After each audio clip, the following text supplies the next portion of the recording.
Olá pessoal, então, essa máquina aqui é uma máquina Electrolux 8 kg, modelo Top 8. É uma máquina da Electrolux, ela é antiga, mas está funcionando perfeitamente, ó. Lavando roupa. Vou ligar ela aqui, aí, perfeito.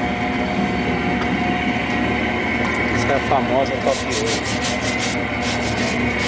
Mostrando para vocês aqui como ela funciona muito bem. Ela está lavando. Porque ela é bem espaçosa.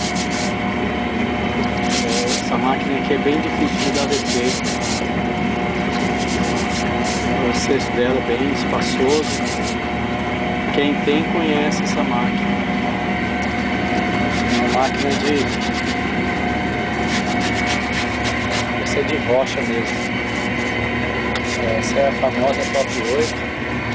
Vou mostrar para vocês aqui ela ligada.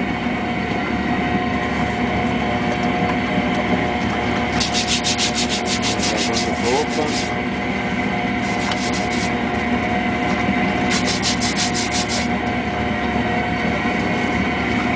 Essa máquina aqui ela tem um dispositivo na porta-móvel, vai bem aqui, ó. Quando ela está fazendo o processo de lavagem, há um bloqueio na chave, né? Uma chave de segurança. Então a gente só consegue abrir a tampa quando ela está desligada, né? É um processo assim que processo que protege, né? Uma criança vai abrir, né? Então pessoal, é isso aí. Eu queria mostrar essa máquina aqui porque ela já está ficando bem difícil de achar.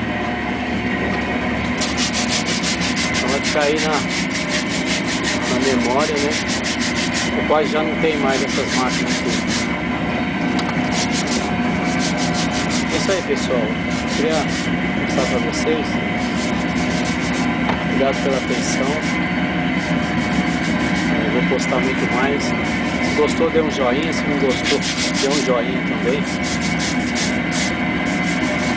E se inscreva no nosso canal. Eu vou postar muito mais, ok pessoal? Obrigado pela atenção e tenha um ótimo dia.